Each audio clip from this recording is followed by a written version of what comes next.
Bueno, entonces, si nos dan una gráfica como la que está acá, que es la gráfica de una curva plana, ya con el criterio de la recta vertical, vemos que si imaginamos rectas verticales, a lo sumo cada una de ellas corta en un punto. Entonces esta curva representa la gráfica de una función.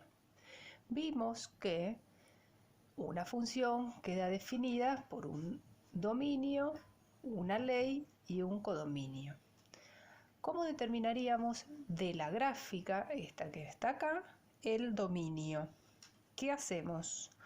Lo que hacemos es proyectar la curva sobre el eje horizontal, el de las abscisas, que es donde estaría contenido el dominio. ¿Qué es proyectar? Es como que si aplastaran desde arriba la curva, la gráfica de esta función, en este caso es una curva, aplastaran desde arriba, la pisaran, le ejercieran con una presión con la mano, la aplastaran sobre el piso.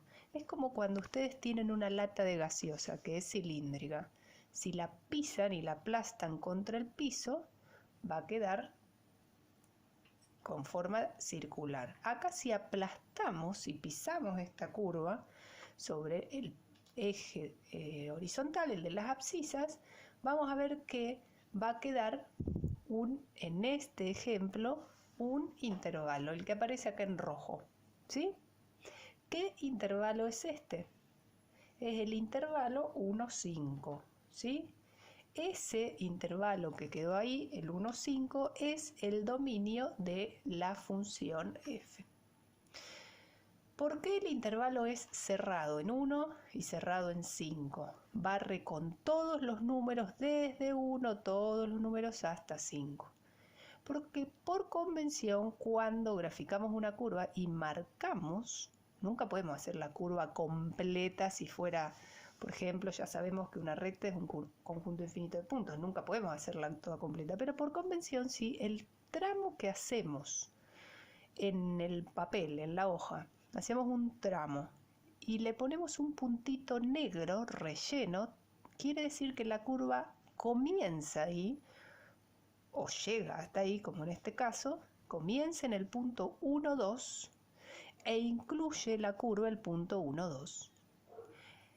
Llega hasta el punto 5, 9 y lo incluye. Si quisiéramos decir que llega hasta ese punto, pero sin incluirlo, habría que hacer solamente el borde del punto, ¿sí? Entonces, si este punto, el 1, 2, se aplasta sobre el eje de las abscisas, obtenemos x igual a 1, incluido en el dominio.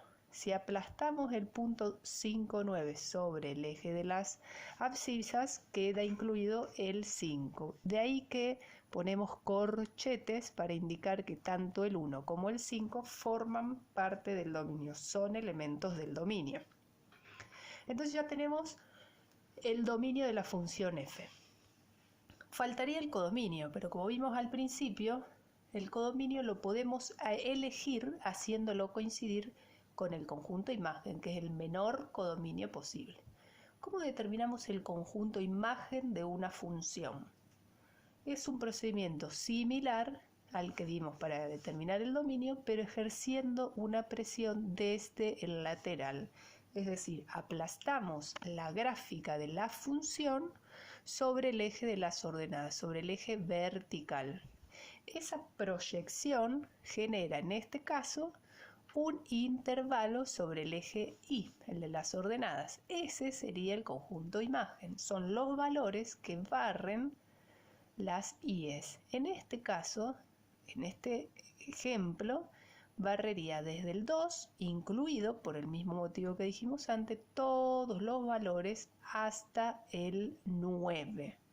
De ahí que por proyección o aplastamiento o la sombra que generan, determinamos que el conjunto imagen en este caso es el intervalo 2, 9.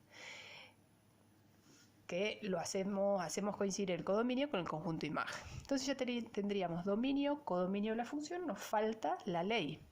¿Cómo hacemos la ley? La ley, ¿cómo determinamos la ley? La ley ya viene dada por el gráfico. ¿Por qué?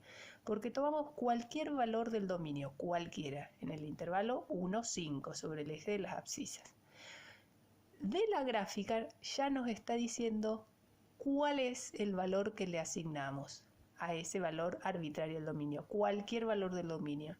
¿Cómo determinamos la imagen? Como vimos antes, el procedimiento es, desde ese valor de dominio, subimos o bajamos hasta la gráfica. Cuando cruzamos la gráfica generamos un punto sobre la curva y desde ese punto trazamos una horizontal hacia el eje de las ordenadas. La ordenada, en ese caso, sería la imagen que estamos buscando. Es decir, que la ley de esta función está dada gráficamente. Repasamos que habíamos visto que un punto pertenece a la gráfica de una función si y solo si la doble implicancia, ¿sí? Si y solo si la imagen de la abscisa es igual a la ordenada, ¿sí? Entonces, de este modo queda perfectamente definida la ley. Tenemos dominio, imagen, coincidente con el codominio, y la ley a través del gráfico. Cerrando lo que vimos, entonces, las formas de dar la ley de una función era obtenida gráficamente, como esta última, ¿no? La ley que nos podían dar en palabras, como el ejemplo de los grupos sanguíneos o el documento nacional de identidad, dada por alguna ecuación, dada por una tabla, dada por un gráfico, un diagrama de correspondencia, un diagrama de máquina, un diagrama de Venn. Entonces ahí tenemos las distintas maneras de dar la ley y de ahí mismo determinar el dominio natural, que sería el conjunto que tiene todos los elementos posibles de la variable independiente a las cuales le podemos aplicar la ley de la función. Y el conjunto imagen son los valores, es el conjunto que tiene como elementos a los valores que vamos obteniendo de imagen al aplicar la función a cada uno de los elementos del dominio.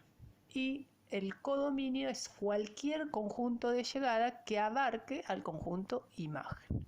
Y con esto cerraríamos por la primer clase de funciones.